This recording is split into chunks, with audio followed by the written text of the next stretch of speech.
What's up, everybody? Welcome back to Life Recovered. I'm Holly, I'm Matt.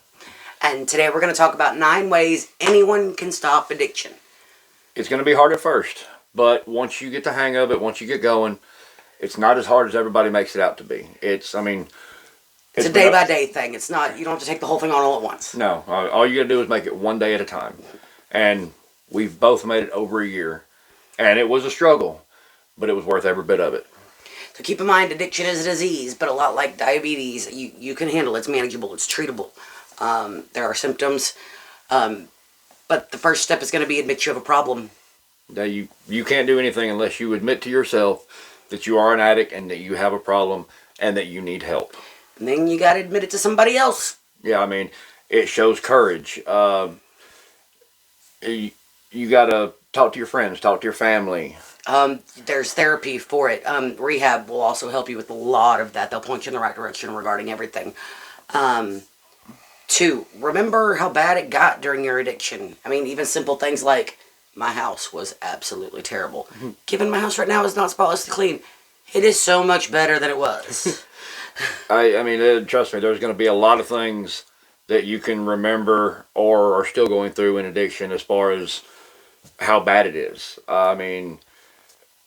There's so many negative effects that addiction can have on you, your family, kids, your friends, your everybody. Employer. Okay, number 3, you got to seek help. People try to get clean on their own all the time. Statistically, it's just not happening. You need help. You need professionals that are going to point you in the right direction. Like I said a minute ago, rehab will point you in the direction of that.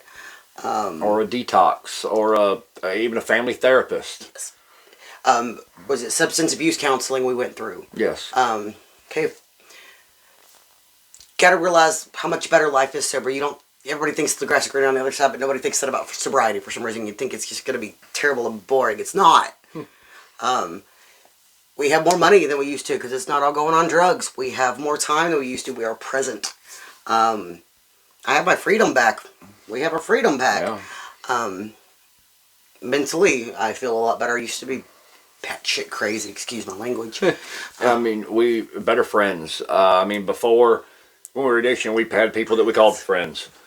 You call them up, and they might show up. Then again, they might not. Well, they might show up 3 days later. Yeah. I hadn't slept in a week.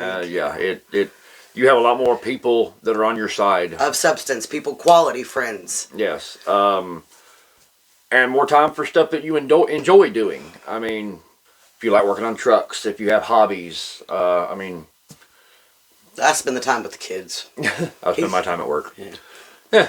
Okay, 5 is assessing your triggers. And there are big triggers such as stress, a death in the family, and there are small triggers like torch lighters kill me. Little clicky click clicks freak me the heck out. Like, it just immediately gives me some PTSD issues.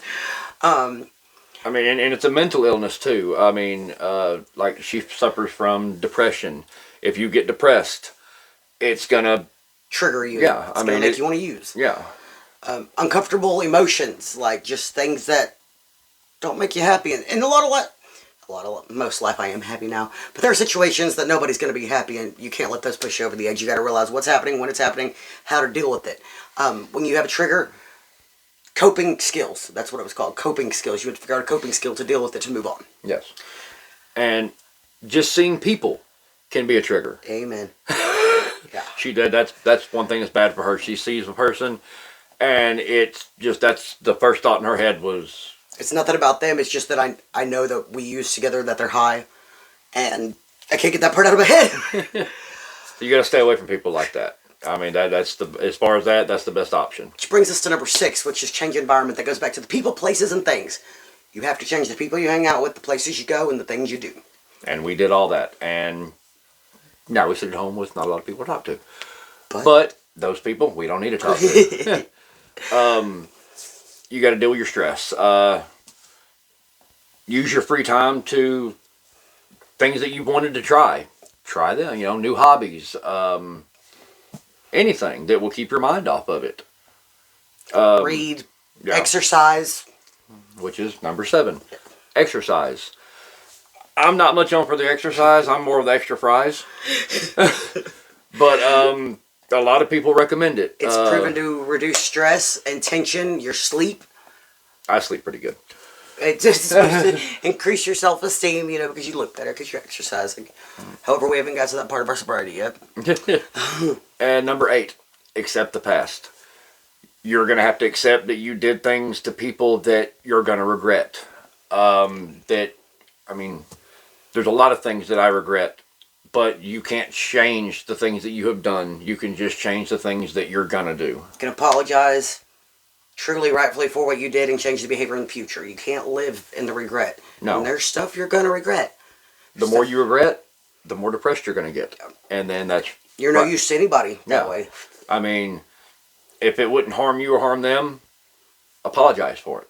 Talk to them. Unless it's people that you don't need to be talking to.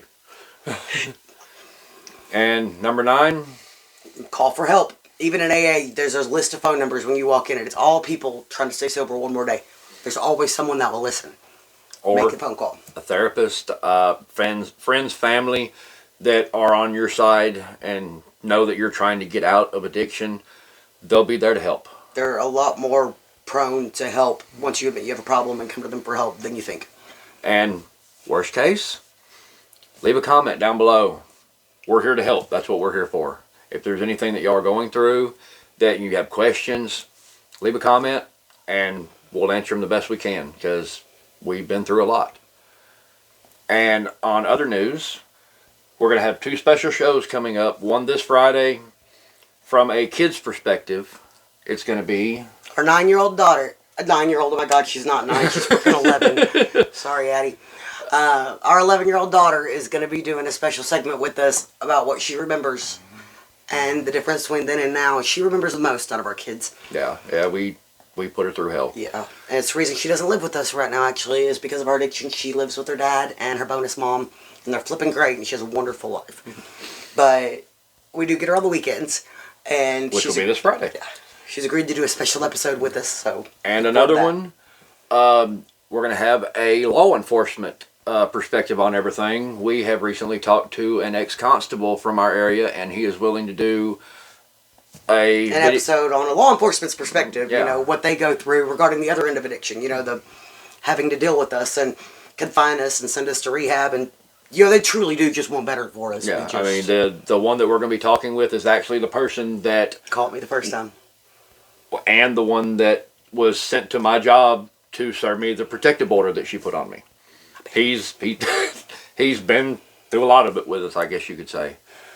But don't miss Fridays, and we'll let y'all know probably by Friday when the next one is. Yeah, when the other special show is going to be on. But Mondays, Wednesdays, and Fridays we'll be here. Don't forget to subscribe. Click the notification bell to let you know when new content's coming out. But y'all be safe. Y'all be sober. Have a good one. Thank you.